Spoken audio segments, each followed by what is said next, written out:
So, welcome Mr. Kiran Kumar to Shivadian.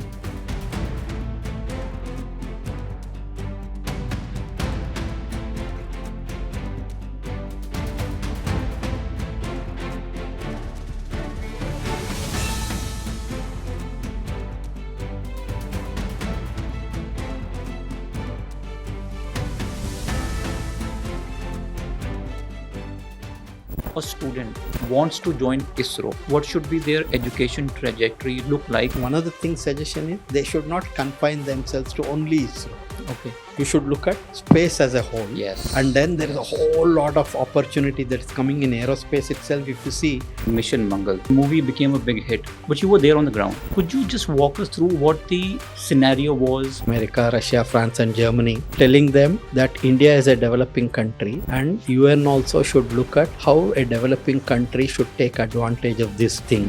For the working professionals, if they want to join ISRO, is there any role for them, any path for them? We remember Chandrayaan 2, right? So that clearly showed me as an audience that scientists also have a human side. Now, if I have to ask you on a personal level, when that happened, how you as a scientist face that kind of stress and how do you come out of it? Yeah, see, like one of the things, it's again a sort of a culture. Great thought. I think students and professionals should learn from what you just said. I think.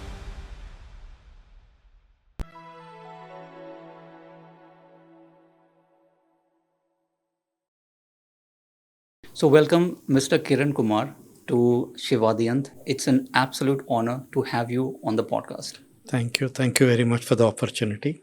Thank you, sir. So, I'm going to begin with, I'm going to take you back in time. And while I was preparing some questions for you, I wanted to start from basic, from the start. So, when people think of your name, S Kiran Kumar, we think of a scientist, a leader. But I want to understand how was life growing up in Alur and then after that in Bangalore. So if you can just take us from that memory lane, please.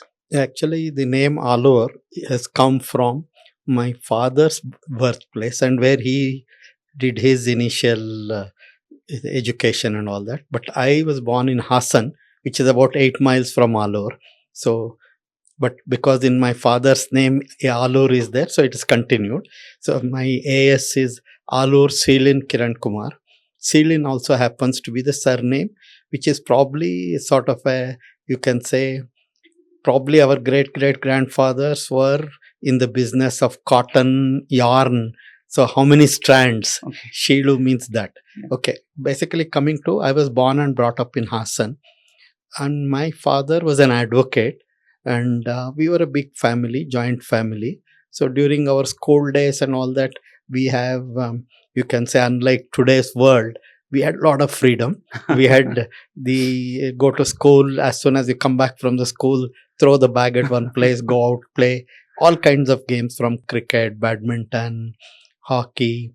So involved in all kinds of activities in the sports. And then in the school also, of course, very much involved in many of the activities related to recitation, debates, and also writing.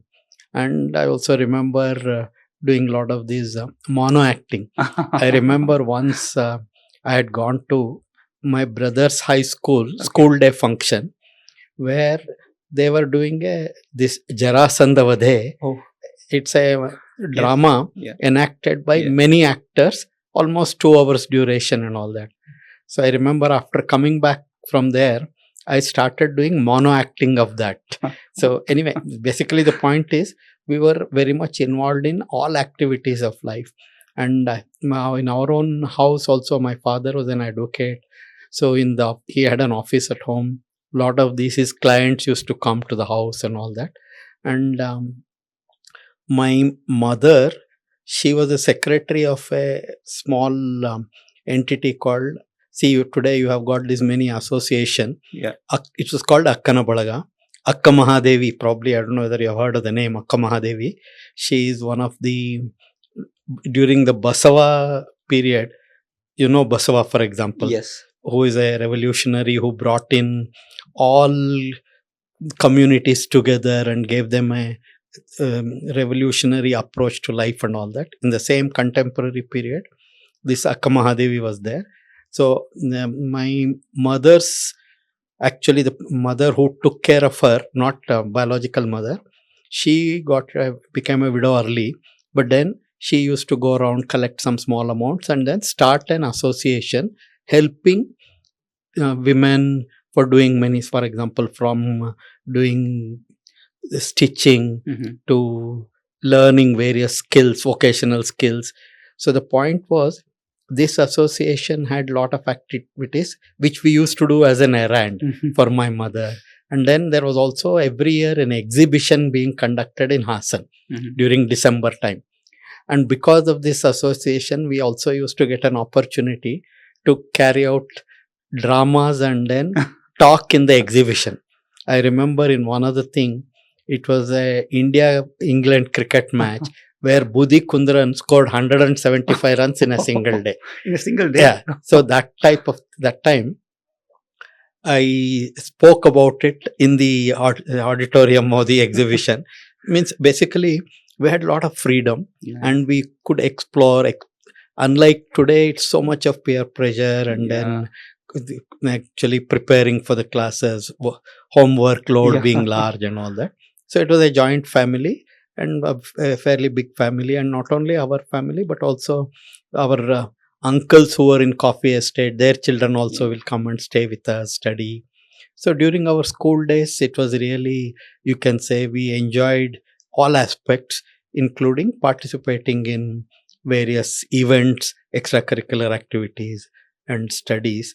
And then we were also naturally interested in looking at sky, looking at the constellations and those kinds of things. And I also remember one very interesting thing. My sister was studying medicine, and she and her classmate had come to our house in Hassan. That's when I first learned playing chess. But more than that, that person used to write a letter from right to left. If you have to read that, you have to go in front of a mirror, then you can read. So you can see it was a lot of fun-filled thing. But it gave us opportunity to understand what is happening in the society, etc. So it was in a way very eventful growth during that period. I'm so glad. I can see that smile on your face, remembering the old times. I'm glad. So, Teachers' Day had just passed. So I have to ask you this. So while you were growing, was there any particular teacher that you remember that maybe moved you towards space, or if you can talk not about exactly towards space, etc. But one other thing what you're asking reminds me of the time when teachers were given great respect by the society. I remember in our high school, our headmaster won the national award. And then when he won the national award, my father invited him to a house for a dinner and then felicitated him in the house. So what it shows, you can see, society was respecting teachers. So one of the key things, and also I remember my father was also telling, for example, dignity of labor, lessons in when you say it is, you should not be looking at a person from what job he is doing. It is not a necessary yardstick for judging him. How he does his job is more important than what job he does, because by virtue of life and many other factors, what job you are doing is not really determined by you in many cases. So dignity of labor is an extremely important thing. So we were also in a way taught about that, because being a big house and all that, we used to do all the chores from sweeping the floor. We also had cows in our house and all that, milking it, and then drawing water from the wells, filling the tanks. Anyway, it's shared activity. And then we also had a kitchen garden where we will do rearing, etc. But the key point what I wanted to tell you here was two things. That means the society respected teachers and teachers were given respect. So today, as the progression has happened in the society, that element is one of the things which is losing. It affects both the teachers and the taught, both the things. But otherwise, as long as the society respects the teachers, teachers also own their responsibility and deliver much more. So on the day of yesterday being a teacher's day, it is worth remembering that society should definitely give due respect to teachers. Exactly. And so, what was the moment in your early days when you, maybe in your college, when you actually thought that space is where my interest lies? No, space is where my interest lies. Probably did not happen during any of that period at all. In Okay. fact, this also the way I got into this domain when I was doing my pre-university, that is Yeah. after the Yeah. SSLC. This is Yeah. called SSLC at 10th standard there. It was a 1 year pre-university. I had chosen actually physics, chemistry, biology with the intention of going for medicine. Okay. And that year I also stood highest in PCB segment for the university. But then on that time there was a rule which said on 1st of October you should have completed 16 years. Okay. My date of birth is 22nd October. So I was falling short of 16 years by 22 days. So that year I was not going to get admission to this. Okay. This is all in Hassan I am studying. Mm. But at that time in Bangalore, there is a very well-known institution called National College, Mm-hmm. where I wanted to study even for PUC. But Okay. anyway, it had not happened. Mm. But this gave an opportunity. That college was starting after a long gap in Bangalore University, physics honors as a course. Okay. So I had applied.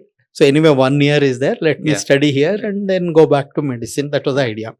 But then when I came there was one principal by name H. Narsimaya, Uh-huh. who is actually well, you can say a person, very simple attire. He used to wear dhoti and all that, but he had also come from a difficult background. Okay. But he was dedicated to society, and way he influenced us in that sense. I forgot the idea of going to medicine, continued physics honors, and in 1969, I remember when Neil Armstrong put his foot on the thing, we were listening on a transistor in the hostel there. Mm-hmm. So that was one part. But then later, actually in 1975, when I was just completing my MTech in Indian Institute of Science, India had launched Aryabhatta. Yes. And the director of that particular program, Professor U.R. Rao, he had come to Indian Institute of Science giving a talk about that particular event on 19th of April. It had happened. Yeah. And then he gave a talk. So that was one. And then just when I was completing my MTech course, even before the project work was over, an advertisement came from Space Application Center, Ahmedabad, which was looking for a person to work on satellite for Earth observation. And the project I was doing in institute also had something to do with the optics. See, it was like we were doing a very interesting activity. There, the professor of the School of Automation, B.L. Dikshitulu, he had established a laboratory where, using a discarded lathe, a drum scanner was sort of invented. You can imagine in 70s, 73 time frame, no Xerox, etc. are there. Copiers are not there.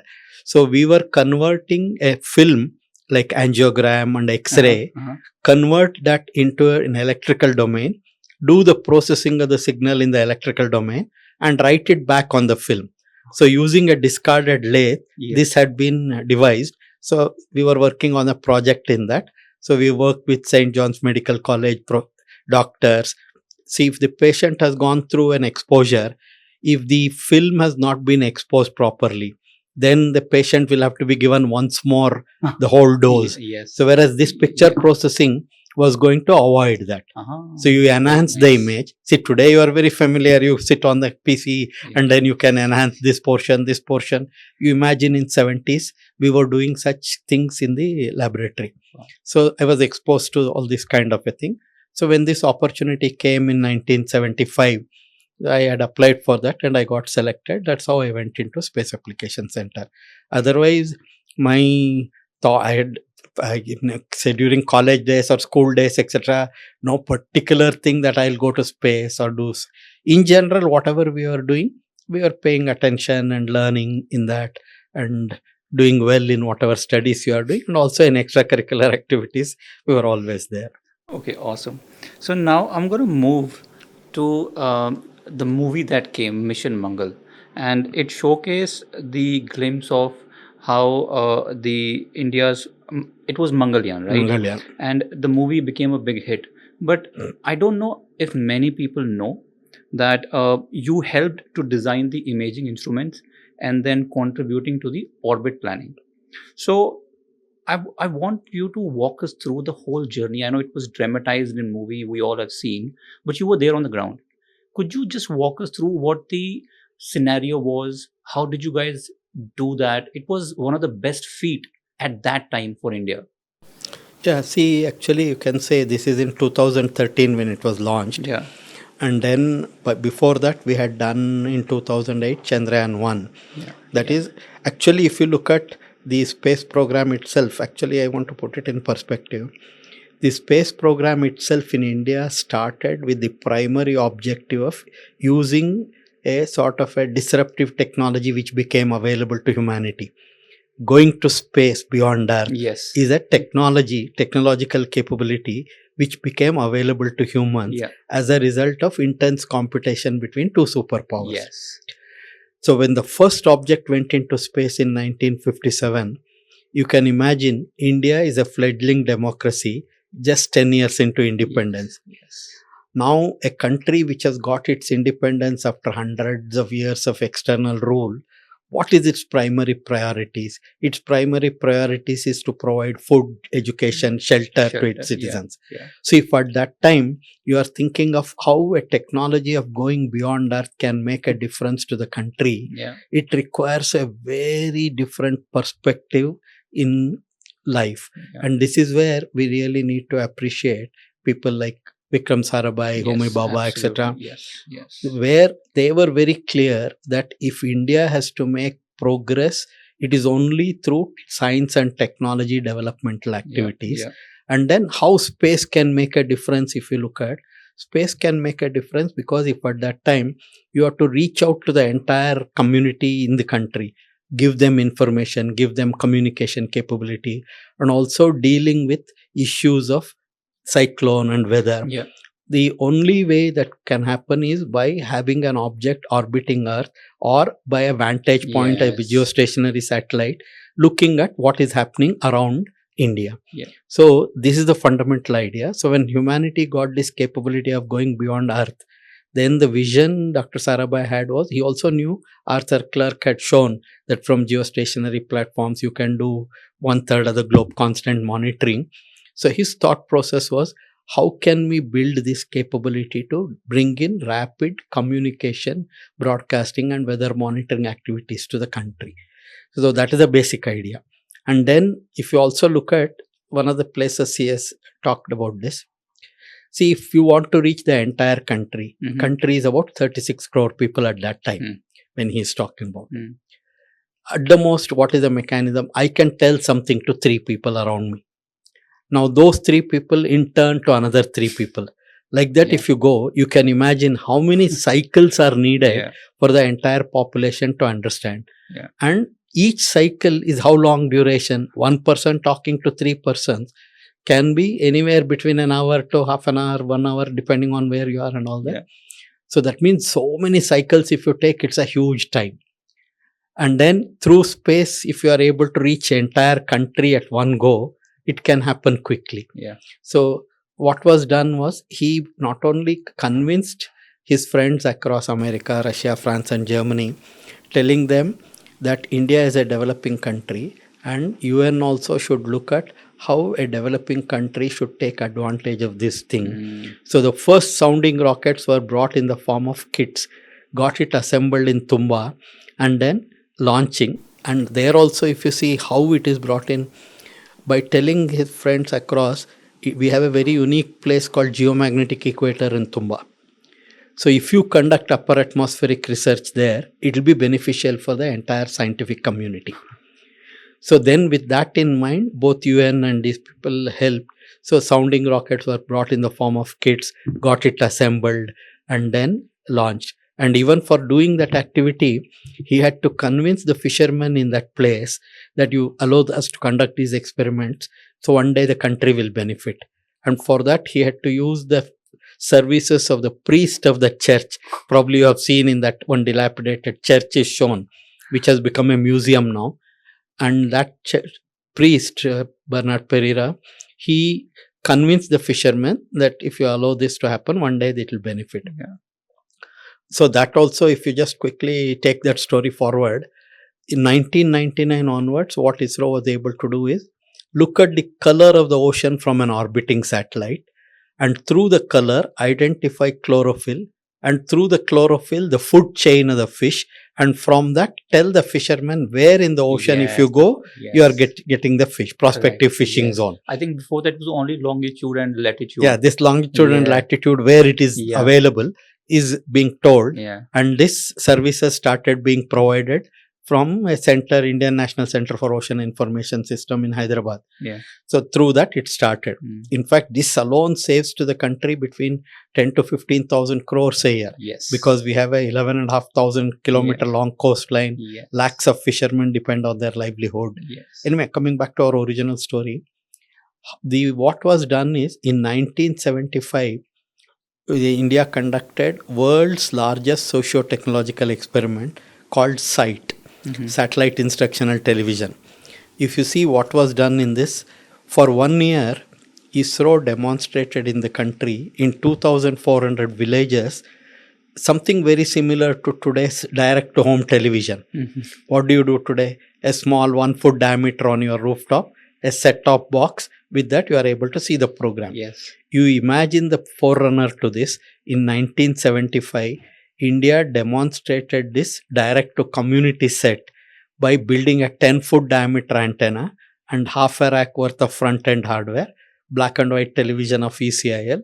Using that, ISRO demonstrated to the country. And for this, we borrowed a satellite built by America, one of the most advanced technology satellite called ATS-F, ATS-6. It was moved over to Indian longitude. Here also, if you see, this satellite had a life of only 2 years. Out of that 1 year, they were ready to give us because they were convinced the application of this is going to be a huge demonstrator. And in fact, the world recognized this experiment, calling it as the world's largest socio-technological experiment. And at that time, we borrowed a satellite from America and demonstrated. And obviously, you can see the powers that be at that time. What you speak can be heard all over the country. You don't require further proof of getting your approvals and all that. So that was one of the things. That means broadcasting was demonstrated. Then weather, again, if you can see from geostationary, if you look at, by looking at the cloud motion, you can find out what is a various weather patterns. And today, your cyclones, you are able to predict well in advance. So India started using the space technology for enabling broadcasting, communication and weather monitoring. And that is how it actually, India is the only country which started space program for non-military application. Whereas everybody else started this. Now coming back to quickly, here what was needed, again it's a technology which is dual use. Information is not easily accessible. You have to build on your own. So step by step, starting with assembling sounding rockets in the form of kits, getting hands-on experience, and then slowly SLV, ASLV, PSLV, GSLV, that went on. And then by the time you established your basic activities of low Earth orbiting satellite, geostationary satellite, and the first generation was purchased from an American company because at that time we didn't have the capacity. But in Sat2 onwards, we started building our own. And even in the remote sensing, first was in 1979, Bhaskara. And then 88 onwards, our own remote sensing satellites and all that. But all this, while you are building, you are also looking at, see today, in science and technology, if you want to remain at a level which is competing with others, you have to run. By staying stationary, you cannot do. So ISRO also took the challenge of going beyond geostationary orbit. That's where Chandrayaan, Mars, if you look at, the challenge is the object which you are putting into space. What we did is on, so you can say 5th of November 2013. The activity was from Sriharikota, we launched this. What is the task cut out for this satellite? Travel a distance of 60 crore kilometers, 600 million kilometers over a period of 10 months. And at the end of that period, you imagine a cube of 50 kilometers. This satellite had to be inside that cube on a given day, time to the second. That is 2014, September 23rd, morning 7:30 a.m. to the second. If this satellite was inside that, we could have made it go around Mars. Okay. But what all could have affected it? Even sunlight falling on the satellite produces what is called radiation pressure. It is like, suppose you hold a paper and simply blow. Yeah. Whatever force it Yeah. generates, Yeah. it is much smaller than that. But even such a force over a period of this time can take the satellite thousands of kilometers away. Yeah. That means you should be able to control objects at distance, communicate with them, build them very efficiently, build it intelligently. All this is a technological challenge. So by making the people work on more and more challenging problems, their ability to provide better and better solutions to whatever you are doing even on ground, building better satellites, more efficient satellites, was all one of the challenges. Yeah. So Mars mission in that sense is a challenge. And again, when it was done, we did it with our own PSLV, which had limited capability in terms of launch, liftoff, and all that. But then both Chandrayaan and this, we came up with this idea of using a concept which is known but adapted for our usage because to overcome the limitation. So launch vehicle does not have enough capacity to put the object into with the required velocity. So if you put the satellite into an elliptical orbit around Earth, every time the satellite comes to perigee, if at that instant you add some velocity by firing an engine, the apogee goes farther. So step by step, like in resonance, see if you have a swing, see if you want the swing to do more movement, at the right time if you give a small push, then it will go further. So here also same way. So using such techniques we used, and India became the first country in its maiden attempt to achieve what was done. And then again, because we did not have enough fuel to get into a circular orbit, we decided to go for an elliptical orbit on there. And because you are in an elliptical orbit, you also took advantage. Farther you are, you can cover the entire globe of Mars. So we converted it into our advantage. And in fact, this satellite had more number of global images of Mars than any other satellite up to that. So similarly, we built on our capabilities and our resource limitation, and then found ways and means by which you can do this activity, and demonstrated to the world that it is not the limitations of the resources that really matter, but if you are ready to learn from what others have done, learn from others' experience also, you can do a better job. So the entire process of after it is released from the launch vehicle till making it reach the Mars orbit, in a way you can say requires a lot of activities of constant monitoring, doing simulations, doing verification. So in all those process, I was also involved, and then went through those discussions, guiding the teams, discussions, etc. So let me ask you this: have you seen the movie? I've only in snippets I've seen, you can say. Do you think it is close to what you explained? No, but primarily what we can see is each task activity has a purpose and a reach. So if you see the Mangalyaan as a movie, Mission Mangal has a purpose. Its purpose is to bring to more and more awareness to the public in general.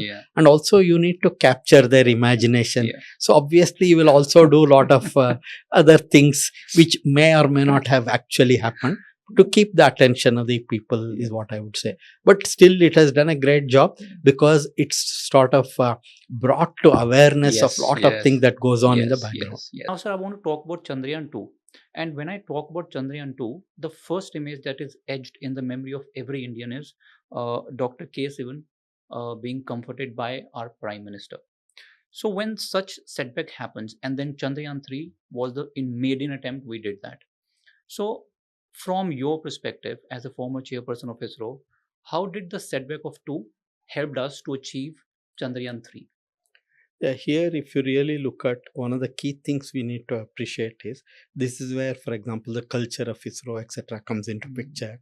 And also, probably you're also very familiar with Kalam writing in his book, when the first SLV was a failure, how Satish Dhawan said he will take the press, and when it succeeded next time, he pushed Kalam to this, etc. Now, primarily, if you look at any activity, see, if you want to achieve something beyond your current level, you have a certain skill set, Yeah. certain capability. If you want to ensure that whatever you are doing is 100% successful, you have to remain within that. Yeah. So if you remain within that, there are not many new things you can do. Correct. That means you have to necessarily push yourself beyond your current skill set and capability Yes. to achieve greater things. Yes. But then you see here, there is also hidden in that process itself the risk of not succeeding, Yes. because you are ensuring that if you remain within your current capability, you are doing something lower than what it is. Yes. But if you want to go beyond and move ahead, there is a risk involved Yes. in that. So how you deal with such risks makes a difference between system to system, etc. Yeah. One of the culture that has been built here is that don't worry too much about who caused the failure. Worry about what caused the failure. Yes. See, majority of the time in any real life situation, this situation gets into this person is responsible for that, that person is responsible. You get into the wrong end of the activity. Whereas in science and technology area, the basic issue is if there is a problem, there is a reason for that problem. Yeah. What is it that caused that problem? How to correct it and how to make sure that you go ahead.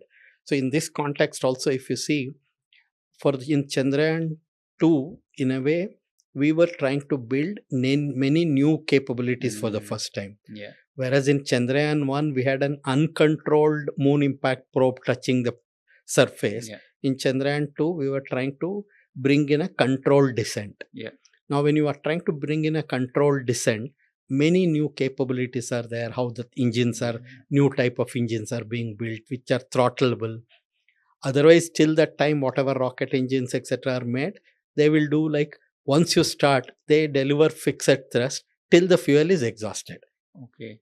There was no increasing or decreasing capability. Yes. Whereas in Chandrayaan 2, you had to necessarily have an engine whose you can throttle it, accelerate or decelerate. So that was being there first time. And also many activities, because another thing you will realize is when you want to go and touch a new place, you should be very clear about what that place is. You have a good recon of that place. That means how much area is available where your four legs can touch down without hitting a boulder, without hitting a crater, etc. So obviously our preparation for Chandrayaan 2, both on these counts, were limited because of what was available to us. So anyway, we fell short, came very close, Yes, but we very fell close. short by a small amount. Yeah. But then there again, the whole process, whatever you are referring to, while at that instant it was a setback, but then what was clear is in Chandrayaan 2, we also had a orbiter which was continuing to take the highest resolution images of moon, and that even today it's operating. Yes. So with that data, we were able to devise in the Chandrayaan 3. In the first one, we had chosen only 500 meter by 500 meter area. Okay. In the second one, because we had our own data to work on, we had a 2 kilometer by 4 kilometer area. That means you have little more error margin from where you start to where you touch down. Yeah. So like that, if you look at Chandrayaan 2, lot of inputs we got were all used and then corrections incorporated, and the system made that much more robust. Yeah. See, when you have a constraint of resources, Yes. what do? Though you know this resource constraint, within that constraint only you have to operate. Yeah. See, suppose for example, you have only 100 rupees and you know that what you need to get is almost 98 rupees. Yeah. That means you have only 2 rupees margin for error. Yeah. But suppose you have 100 rupees and what you can do requires only 70. That means you are that much more robust. Correct. Your method can be more robust. So in Chandrayaan 3, we built all those, and also the mission itself was designed in such a way that you had more resources available, Yes, more data. fuel available, more this. So it was a learning experience, and then ensuring that everything that was understood from that is built into these models, and then even in orbiting itself also test these components in space. Wow. Many times what happens is you have configured something, you have no way of testing it on ground, so you do it for the first time. So in Chandrayaan 3, we had also added some more features in operation. So if you look at it in that sense, Chandrayaan 2 gave us a lot of inputs. And then in Chandrayaan 3, the entire mission was designed in such a way that you could address all of these. And then that's how it became 604 on 23rd August 2023 to the second. I went remember and- that. yeah, I was watching that that. is correct. So let me take your this question, this answer to the next question, and this is about Chandrayaan 4 now, which is to be launched. And I was going through your background under your when you were leading ISRO. We had breakthroughs like Chandrayaan 1, but a world record of launching 104 satellites that was under your as well. So I want to bring that context to Chandrayaan 3 and 2. So now when we are about to launch Chandrayaan 4 as well. So how is this mission going to be more complex? And what data do we already have from 3 that will help us to make 4 maybe another successful mission? Yeah, see, basically in any space exploration, the way you go ahead is first is a flyby. That means you go near an object, just fly by and make some observation. Okay. Second is you go around that object, Okay. orbiter. Okay. Then the orbiter, you can do remote sensing and all that. Then the third thing is you can reach the surface and leave something there, Yeah. and do in situ observation.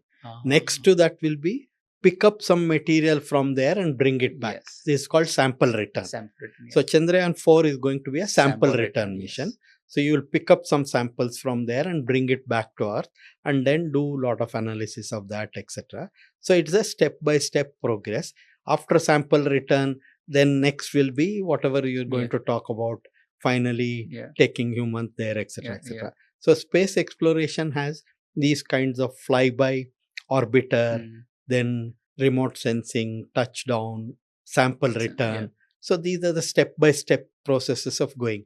So Chandrayaan 4 is naturally the next step of bringing some sample from space. So it's going to be more complex in the way. Obviously, because you can see you are going to there. Of course, even in Chandrayaan 3, we have drilled some hole, but then nothing is picked up from there.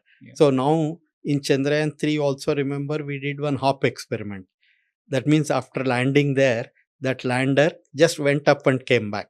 Oh. We did a hop experiment in Chandrayaan 3 because in Chandrayaan 3 everything went on so successfully. We had enough fuel left in many things. So we made use of that to even conduct one unplanned experiment so that it will give us some input for future. Nice. So that means when you want to take off from moon and then come back, that's a hop test. So we did that. So like that, if you see in Chandrayaan 4, after landing there, you will pick up some material, put it into capsule, put it on an ascender, come back, and then bring it back to Earth. So this is a whole lot of activity which will be there. And this will also step by step add to our capability of future landing humans on moon, etc. Because you have to go there, land, bring them back, and then orbiting rendezvous. You saw SpaceX, for example. Yes. SpaceX also, one of the thing is, in orbit, you join two things together because that will become essential for manned mission or even later this Chandrayaan 5 and that kind of thing missions. Okay. So now let's go to Shukrayaan. And I'll be very honest with you. When I speak to people around, the awareness of Shukrayaan is not that much what we have of Chandrayaan. So I want you to just help us understand that what is the significance of this mission when it comes to India, and can we be the first among the countries to touch Venus or do our experiment? No, actually, a lot of missions have happened to Venus already on that also. Venus is again our neighboring planet, etc. But there are many differences compared to other planets, etc. There, the atmosphere moves in one direction, the body moves in other direction. There are many challenges, and it has got such toxic atmosphere.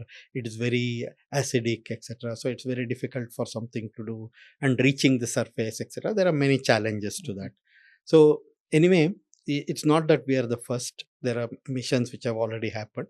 But one of the things we are looking at is how to make this mission again do some things which are different from what others have done and get. So currently it is getting into the final stages of definition. Basic project is approved. We are going ahead. And then all these planetary bodies also we need to remember there is an optimum time for launch, and a period occurs a couple of once in a Yes, couple of years. This yes, is purely because of the geometries yes, and the period which it takes for going around our yes. sun. So there are certain periods where you come closer to each other, Mm. and that time you have to travel less. Yes. So using planning that, you can do that. So there is no point in trying to reach when you are farthest from Yes, each other. yes. So these are the timelines which helps. So based on that, certain optimum periods are there which comes once in few years. So based on such things, these are done.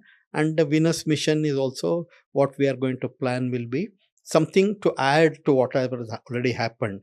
And this again a new capability. There'll be even some object which will leave from the main body, go and touch the surface, or penetrate through the heavy atmosphere, and these kinds of things. A whole lot of studies will be done on that. So obviously not much is known on this, simply because it is still in the very preliminary stages with respect to public outreach. Yeah. But otherwise, in terms of planning and approval, it has happened. Okay, awesome. So now I'm going to move to Gaganyaan program. So we recently had in news Group Captain Shubhanshu Shukla, who was part of the IAF, and he went to ISS and became the first Indian nearly after 40 decades of 4 decades, right? If I'm not wrong. Yeah. So how? So I have two questions to this. First is, personally, how do you view this moment? Yeah. See, one of the thing is, compared to when Rakesh Sharma ji had gone, Yeah. today India is already planning to have its own human space Yes. activity. Yes. So there is a lot of learning to be done. Yeah. And then when you want to do that, it's always good to gain experience of what is Yeah. happening. So in that context, Shubhanshu Shukla ji's travel to space station, spending some time and coming back, gives us a huge amount of basically experiential learning for the Gaganaut, Mhm. because one of them is going to go into Yeah. our space station Yeah, also yeah, later, etc. yeah. So this is helping. See, many times what you need to see is, if you are doing something for the very first time, Yeah.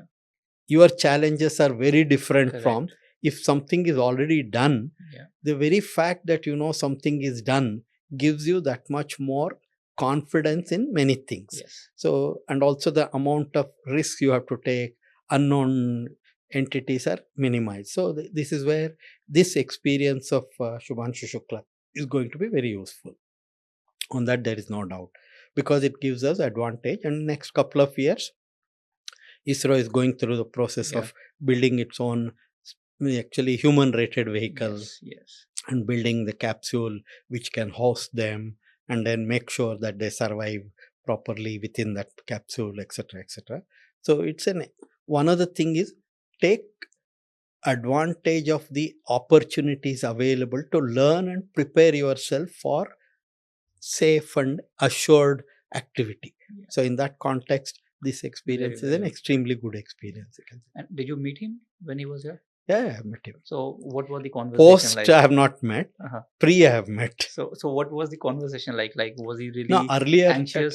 earlier, of course, it's a new experience. yeah, Looking forward to something. Yeah. You know, all said and done, you can imagine if you are going beyond Earth, orbiting exactly. Earth there, and then there are so many questions that will come to your mind, etc. It's a kind of a experience which very few people have on the thing. Yeah. So it'll be really interesting to see what he himself has to say and all these things. So let me ask you this, a little segue.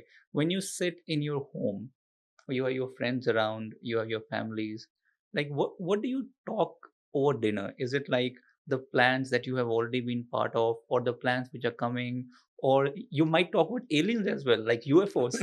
What's the conversation like? No, actually, conversation, of course, at home, etc., will purely depend on if some event has happened just in that vicinity, then something about this will be talked. But otherwise, it will be some contemporary event, etc. Otherwise, whenever some big event has happened, obviously at that time, some discussion will happen on these things, or what is going to happen in the future. And then many times, of course, if you look at, I also spend a lot of time visiting schools and colleges, students, and this thing. So trying to tell them the narrative. But at the home and close circles, it is all purely topical. So what is happening at that time? It could be even from cricket to tennis, anything. It could be there. So let me ask you this: uh, do you believe in aliens and the UFOs? Like, do they Do you think the sightings that we have seen so many? What's your personal view? Personal view. Yeah. See, one of the key things what we need to appreciate is, see, many things of which you do not have awareness, you are going to classify Yeah. in some way. Yeah. See, if you look at this entire process of UFO, suppose you simply look at it as a process where world over, lot of things are happening with less publicity. Yes. Some new things are getting designed, new things are Yeah, being yeah, made, yeah, etc., etc. So obviously, those who are doing that will also be not bringing out in public. Yeah. Now, obviously, if you recall, maybe a decade back, near Himalayas, somebody sighted an object which was at a Yeah. height, and then it stayed there for some time. Light was there, then it went off. Lot of things were. But today, if you look at, you will say it was nothing but a drone, isn't it? So, like that, if you see a lot of work that happens in various strategic and other areas, which is done purely for the sake of its own confidentiality, many things of that nature will be happening. And again, human nature is always to Yes. sensationalize things and give various kinds of meanings. So my own take is, most of these things are all of that category. And then, because general awareness to the public is not there, it gets sensationalized by media and various things to keep some kind of a you can say attraction and this thing. But otherwise, if you get down to the basics, you will find all of them will have some correlation to some most advanced technology things being built and then being tested, etc. And I'll tell you why I ask you this question. So there are two parts to this. One is when Sunita Williams episode happened, she went and she was stuck there for close to 9 months due to the technical issues with Starline aircraft. And I was reading an article, and there she mentioned a lot of things which were not like to be normally astronauts, they don't talk about these things. She said about hearing some sounds, she even said, because she was reading Gita at that time, so she saw Ma Kali on a lion, and then the fellow astronaut said, it's because you are reading Gita, so might be your is thinking. So when things like these happen, and because we have to have a Gaganyaan program where we have to send people in space, so from these episodes, so I have two parts. First is, what's your take on what Sunita Williams felt, and second is, from this episode, what do we learn for sending our astronauts in space, and maybe they can have these difficulties. What do we learn from them? So my way of looking at it is in the way following. See, if you take a system itself, human system itself is a highly evolved robotic system, according to me. So if you look at that, what human being is trying to do in the world is, what he's endowed with, whatever limitations are there, he's progressively trying to build, from observing from nature, tools which will enhance his own ability to explore this world. See, if you look at it from this perspective, he has 5 Gnanendriyas, and each one of them have a designed bandwidth, performance. But then today, you know how many gadgets he has devised where he can take inputs from other than these 5 sensors. You get what I mean? See, your eye itself, if you see, you can see only 400 to 700 nanometers. But today, there are life forms which can experience the world in other than these wavelengths. So have you not built a device, gadget which is doing that and bringing that information into your awareness? That means you are bringing it into your knowledge base by inputting through your 5 sensors. Anything that you take can come only through these 5 sensors. So that means when your tools were inadequate, you saw in nature things are happening, you started mimicking them and then making the awareness increase. So same way, this is how it has been going on. Now, if you look at in this, what is it that is actually running the human system? Can we say the asli intelligence which is running the human system is nothing but a highly evolved system which has been given 5 sensors, Gnanendriya, Karmendriya, and using that it is building its own ability right from the time it enters this world and keeps evolving. That means all the things are happening in that control system. Today, can we say humans are trying to build AI which is mimicking this asli intelligence? Now, if you think on that lines, then you will also start looking at what is it that the human system does. See, many times you have heard people telling you are actually perceiving things. Reality is different from perception. So, what is the meaning of this? Even when you are actually experiencing this world, what you are experiencing is nothing but what that intelligence is perceiving. How does it perceive? When you started your life on this world, that intelligence had only these 5 sensory inputs coming. Then it is framing its own rules of interpretation and operation. And by that, it is learning how to conduct itself, mimicking what is happening around and learning. That means the perception is already involving sensor fusion. All the 5 sensory inputs are used. See, for example, why do you learn your mother tongue?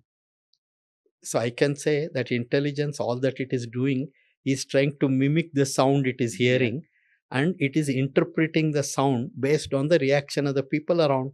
That means it is assigning value and meaning to that, and it creates its own commands for voice system to reproduce it. That means the intelligence is actually creating the whole process of understanding. So if that is the perception, what it is doing, what you perceive is interpretation of that.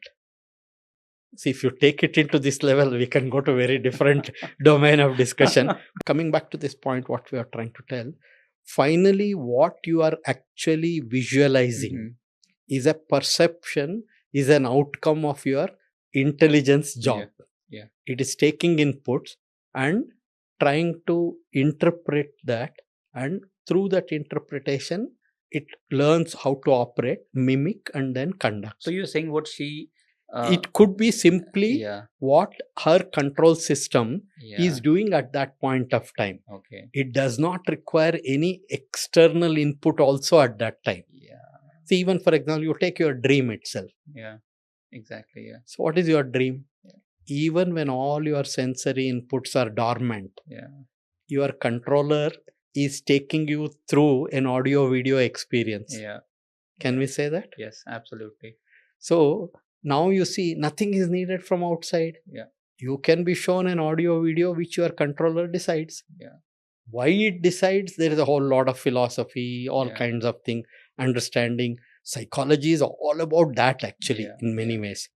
When they are trying to talk about perception, etc., etc., it's all in a way the rules that your intelligence has framed. So your rules of interpretation is very different from my rules. That's how we get into prejudice. Same thing we are seeing, you are believing that, I'll say this is not correct because the rules of interpretation are different. Yes, I think that really makes me understand what you want to say. So what can we learn for Gaganyaan program? Like, she was stuck for 9 months. So what can we learn for our there program? It was a play of many various etc. One other thing we definitely should, so in her case alone, if you take, she had experience, longer periods and all that. So where definitely we should make sure that enough redundancy is built into our operations, and then you don't get into such issues. Most of the time, the dual redundancy, quad redundancy, like that, many things are done. So those kinds of things is what is required to be done to ensure. Sir, I'll ask you one more question about Gaganyaan, because when we talk about Gaganyaan, since Shubhanshu Shukla ji, he went into space, so his name is known now. But there are 3 more people that are part of that program, and I'm going to name them. They are Prashant Nair, Angad Pratap, and Ajit Krishnan. So can you help us understand how these heroes are selected, and what are their current readiness going to be look like? Actually, see, very originally the plan was, the government had a plan by 75th year of independence, this should have happened. But then COVID came and a whole lot of things, it got delayed. So the selection of the astronauts, etc. So obviously here, those who have had lot of experience of going through G and then going through planes in different kinds of maneuvers which they have done, they have some physical experience. Those who are strong and who are capable and who have experience is one of the things why. Otherwise, right now, if you see, there are people who are going for tourism. Yeah. It's also going to exactly, become happen. So Yeah. that means it is not always necessary that you have to be always from this. Yeah, But initial exactly. times it is such thing, because they are the ones who are first time doing Yeah, the thing. yeah. So they should be prepared for many different kinds of scenarios, experience, etc. So from that point of view, all those fighter pilots, etc., Yeah, got yeah. selected, and they also got trained in Russia. Yeah. And then there is a constant training going on even within India. And then because of the delay in the whole process, it is getting extended. But then now that India has also already said that we will have our own space station and landing on moon, there'll be a whole lot of new set of people also continuously being trained. So this whole thing will become a process. Yes. So work has to keep going on. More and more Gagan Yatris and then training them and taking them through. But these 4 people are the ones who will be primarily involved in the first round of activities that are And going where to are be. they trained? They are in Bangalore. In Bangalore. Okay. Otherwise, they have gone through training in Russia. Yeah. They spent some time. Then in US, these 2 people had gone. Yeah. So like that. Okay, great. So now, since you mentioned about Bharatiya Antariksh Station, so that's my next question as well.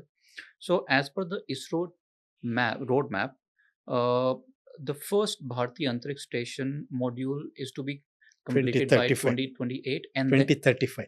Okay. 2035 is when our space station will be. Full build out happens by 2035. So from your vantage point, is this a realistic goal, and are we on track to kind of move to that phase of build out? Yeah, one of the key things what in programs like what we are doing, we are always seeing is it's always necessary to set targets. Yeah. Once you set targets, everybody aligns to make it happen. Correct. Yeah. So otherwise, at the time of setting the target, you can always this question: is it realistic, not realistic, etc. A whole lot of things goes on. But really, the way things happen is, see, if you set targets, everybody starts aligning and start working toward that. They'll make it happen. Yes. If you do not set targets, it becomes an open-ended thing. It doesn't happen. That is a real difference between how ISRO has been able to set aggressive targets and work towards that, etc. And then based on many scenarios, there could be some differences, but primarily the objective is you have to have a target in mind, set and work towards that target to achieve. That's how I would look at it. Okay. But I know this is something which is not shared with the public, but how do we ensure that like they're on track, like by 2035 that's where what I said is, once that target is set, everybody, all different groups are working towards how can we make it complete and how we can make it ahead of others, and then combine with that. So this thought process is going on and all the segments are there. So many times initially you have only a broad picture, but when they start doing it, they will focus it. See, majority of the time in a teamwork, the success is assured if everybody has a common goal and they are working for a common end thing. So that is the principle on which these things operate. Okay. So now I'm going to bring one more thing which was under your chairperson thing. So back in May 2016, under your leadership, ISRO tested the reusable launch vehicle RLV-TD. Yeah. I want to ask you, like, where does, because it's a global push nowadays, like with SpaceX and all that. So where does India and ISRO stand as on today with those reusable launch vehicles? Now, one of the key things what we need to appreciate is in the reusable launch vehicles, our initial stages of the launch vehicles, whatever are there, when they are using boosters, etc., using solid motors, then their own reusability is very limited. Only when you have liquid engine based systems, rockets, if you bring back them, then you can refuel and use the engines, etc. Okay. Whereas in the case of a solid motor, practically it's only a casing that remains. There is nothing much that you will gain. Okay. So much of our first stages were all, since it is in the solid boosters, etc. are there, they are not very much amenable for reusability. Okay. But notwithstanding that, the reusability has many components. Okay. See, second stage, third stage, etc. When you are talking about, there are many things to learn. So what we did in 2016 also was, see, many times what we have to do is, we cannot do everything sequentially.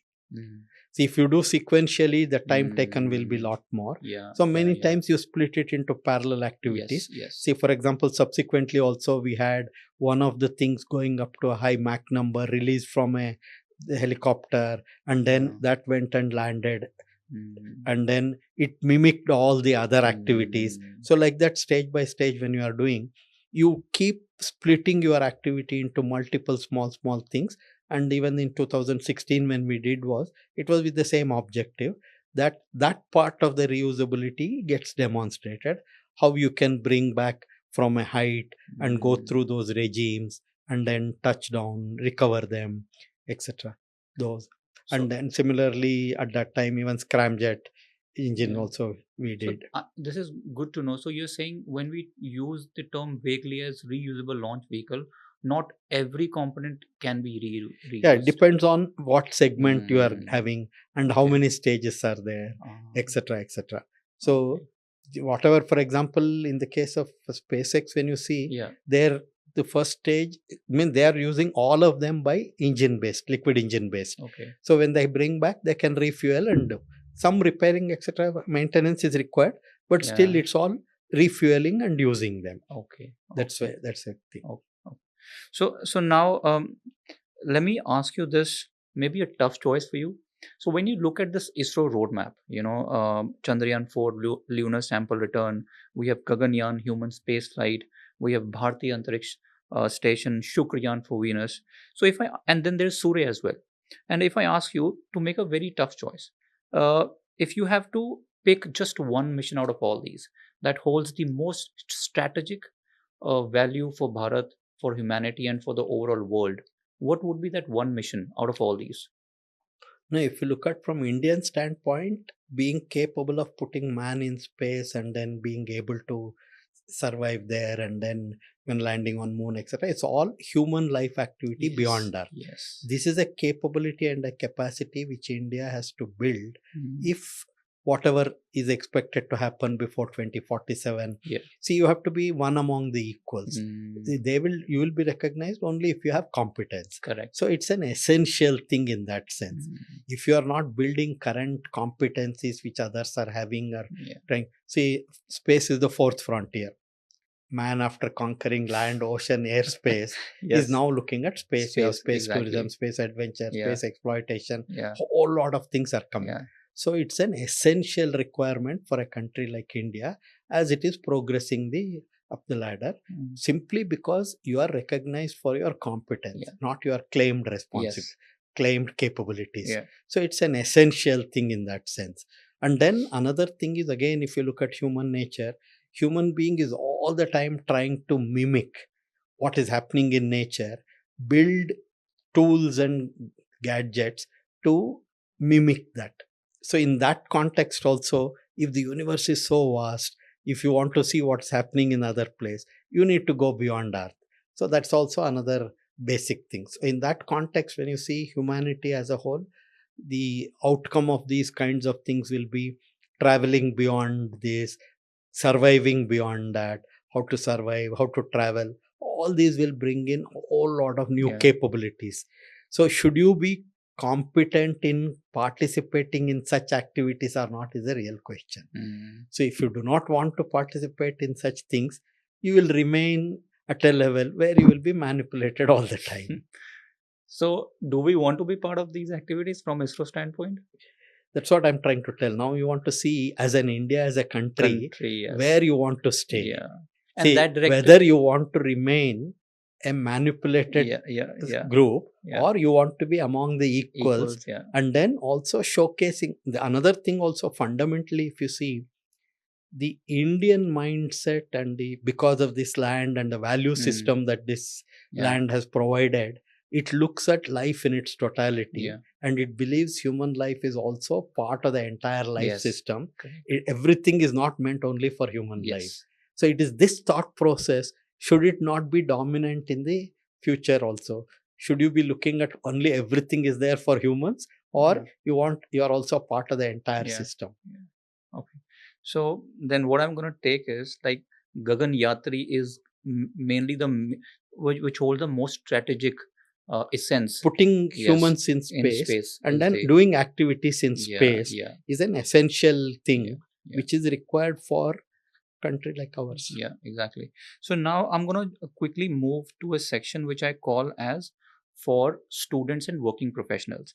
And when people around me knew that I'm going to interview you, I think I will say not even 99, but 100% people wanted me to ask few questions. So I'm going to start with the students first. So the first question was, if a student wants to join ISRO in his or her young age, how should they start? What should be their education trajectory look like from their childhood?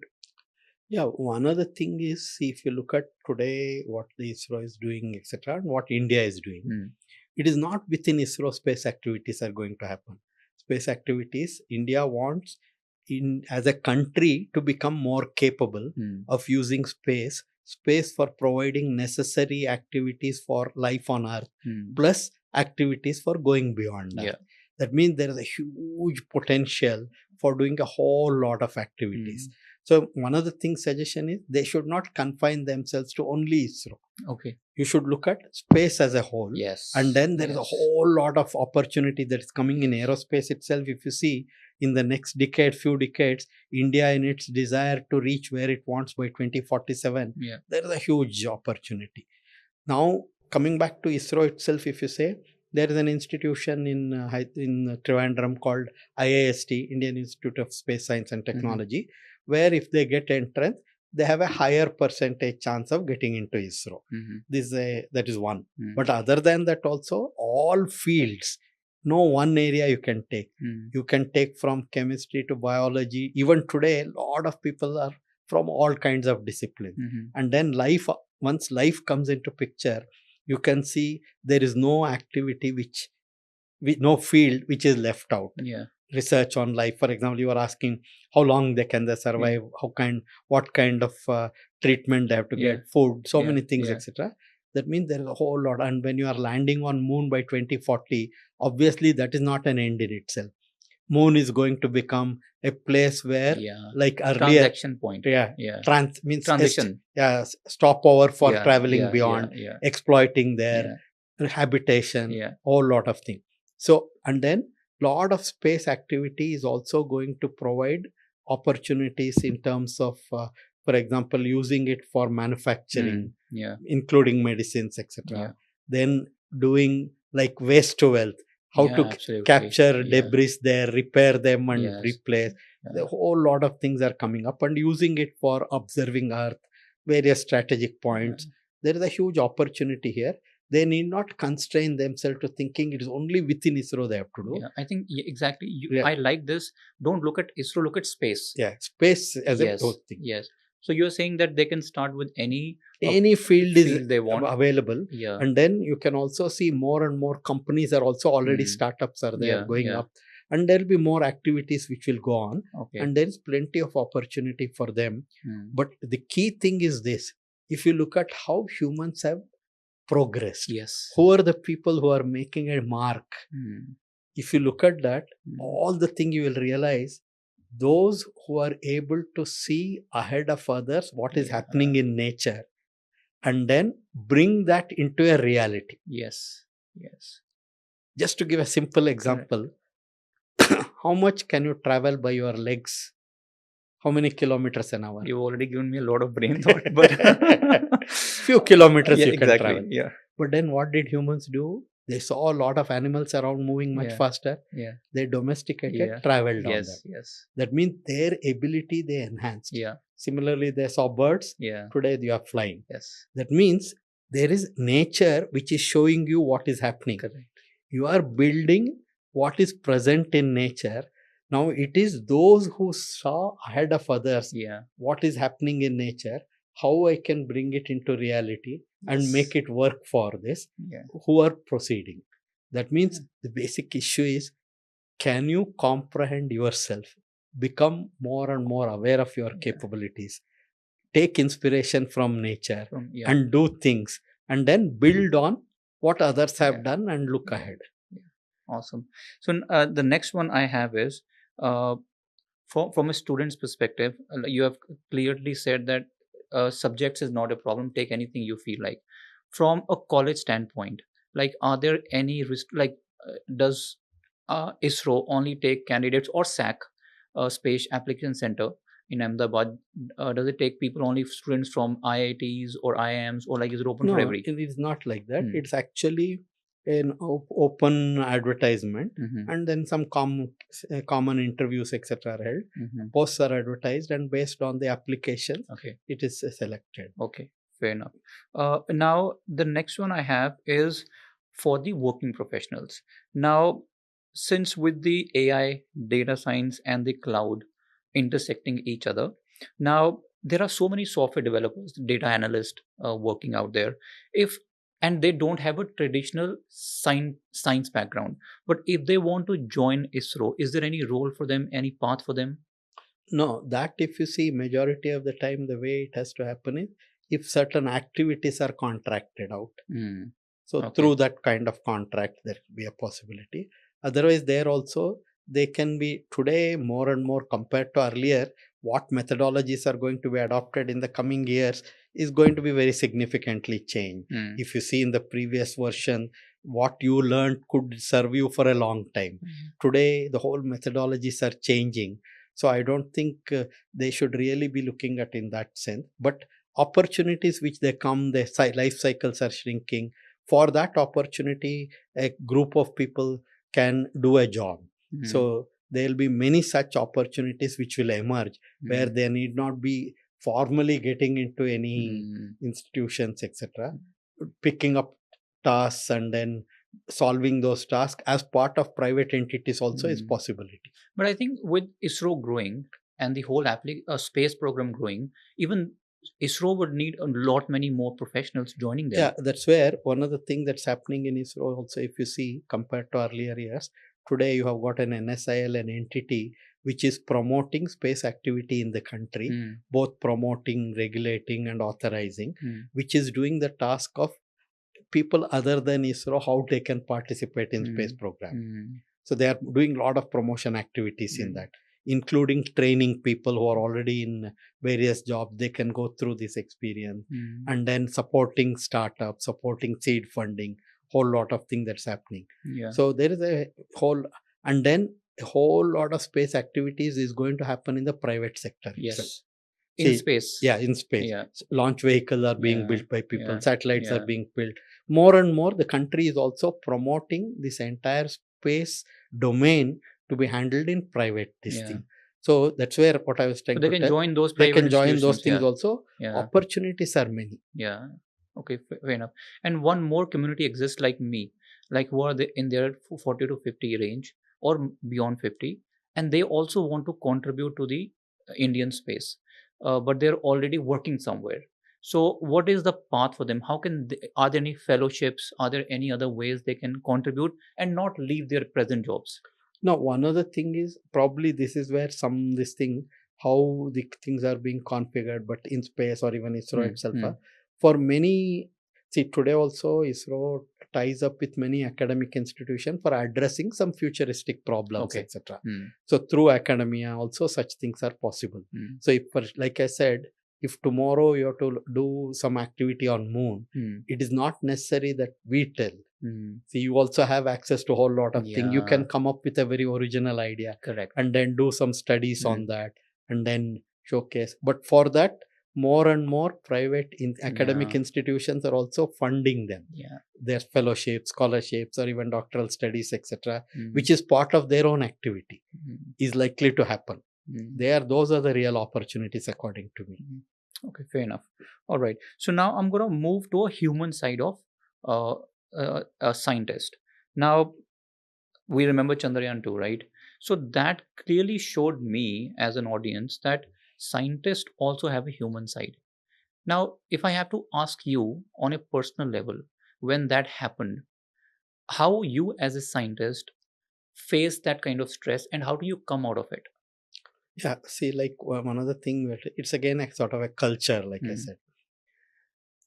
See, you have to push yourself beyond your current Yeah. skill set and capabilities if you want. If you saw ISRO right from early time, it's an entirely new thing, space technology. Even Yeah. that among the only two superpowers who are Yeah. doing.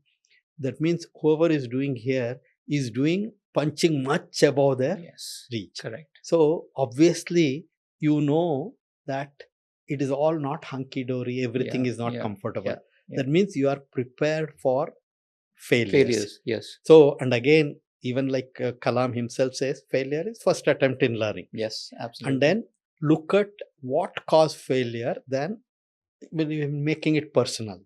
So many times the problem in real life and society gets into issues more because they are trying to fix some Mm. person for the problem rather than the problem The itself. problem itself. So Yeah. that is where it gets derailed, etc. So coming back to that in that sense, that whenever a problem occurs, Mm. you are looking at what is it that caused the problem, how you can overcome, what you can do to do that. So in this case also it was precisely that. Mm. So we knew, we came very close to that. We identified what were the things that were there. So what tests we need to build, and then prior immediately will be what exactly caused it to be found out, and then how to fix that, how to improve, and how to make sure that the next one you are going to build is actually having all those margins of error. Mm. Build with higher and higher margins of error and make it more and more realistic. Yeah. So it is in that context. So we, in a way, you can say if you have spent some time, you will start realizing, yes, failure is something you have to accept. You don't have to get too much concerned on that. And failure is bound to happen because you are pushing yourself beyond your current limit.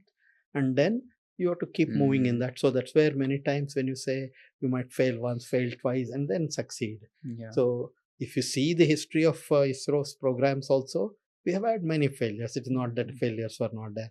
Like first SLV was a failure, first PSLV was a failure. Yeah. Similarly, everything. And then if you look at the problems which caused those failure also were sometimes trivial, but then they occur. But then you are clear that you need to tackle that and move ahead. That's great thought. I think students and professionals should learn from what you just said. I think that's great. Now let me go to our Prime Minister, and I want to ask you, as a ISRO chief, former chief, how has his vision uh, changed the whole mission for ISRO? How does his leadership has been helping ISRO in moving forward and becoming that leader in this community? Yeah, one of the key things you need to appreciate is right from the early times, like I said, see, obviously at that point of time, Yes. 10 years into independence, Yes. if somebody is ready Correct. to accept this itself as a possible route, you can see how differently they are thinking. Yes. So then as you build your capability and the society, your own level is changing, the way you need to operate is changing. Today, what the current Prime Minister has done significantly is making the entire, a large portion of the country start looking at space as an activity, not just one government organization, and then using space itself as a sort of a, both for diplomacy, both for ensuring that your level among the international community goes up. And also if you look at the SARC satellite, when you look at, that means the traditional knowledge, your knowledge should not be restricted for your own use, but also for the benefit of your people around you. So you can see all these thought processes are there. So obviously certain things can operate only at certain level. You cannot say whatever is being done is all very different, but it is appropriate. Today you are at a stage where if this is what has to be done, and then that is being, again, doing anything different from what is going on is not an easy task. So whoever does has a challenge, because once a system starts getting entrenched into what it is doing, it is not easy to change. So if you have to make this thing, it's a challenge both ways. The government also always has a challenge, because as the capability increase, translating capability to capacity requires more resources. And whether you are in a position to bring that resource, or you want those resources to be brought in by private entity and let them take advantage of that. So this is a whole lot of thing. If you see in that sense, obviously there is definitely a lot of things what he has done to make a change from only this organization looking at space, because all said and done, earlier only nations had the capability to work in space, both because the risk and also the type of activity that happens internationally. But then, like human nature, moment you reach certain proficiency, there is that entrepreneurship which overtakes. Yeah. So world has started moving into a lot of private entities. Yeah. Then if India doesn't take advantage of Yes. such a situation, it'll remain Yeah. behind. Yeah. So you can say current prime minister's vision is Yes. far ahead. If you are Yes. all the time looking at Yes. what we should do by 2047, Correct. all of this becomes a necessary Correct. steps which are taken. Yeah. Yeah. And that that image of him holding Dr. K. Sivan has been etched in my memory to such an extent that a PM doing that shows how much pride he takes. Yeah, correct. Now, this also here again, if you look at, if you see in comparison, what Satish Dhawan did to Kalam when the first launch vehicle failed. He said, I'll take the press, you stay here. Exactly. So in a way, that's leadership. Yeah, that is leadership. Yeah. Now here also you can see the leadership saying, you people have put in your best efforts. There is a problem. Don't worry. Yeah. We are there behind you. Yes. Yes. So that thought process is very similar. Yeah. Yeah. And how is the work culture in ISRO, if I may ask? Like, is it too academic? Is there fun as well in there? Like, how is the culture in there? Yeah, it means there's you all guys kinds party of activities as well over the weekends. Yeah. So all kinds of things are there. So if you see Ahmedabad itself, when we started 75, when I joined, in that place, you had people from all disciplines, including drama artists, because you had to create content for transmission. Okay, yes. Okay, we had a studio, developmental educational communication unit. So which was actually trying to showcase to villagers how to bring in information, drama, all kinds of things, etc. So we had all activities are there. Okay. But in any case, once that pressure of delivering something happens during that period, it's a different. It makes sense. Okay. And recently, sir, I read a news article in Indian Express, I think about a week back, and it was about a Mars-like terrain that was found in Kutch and which is being used as a test bed.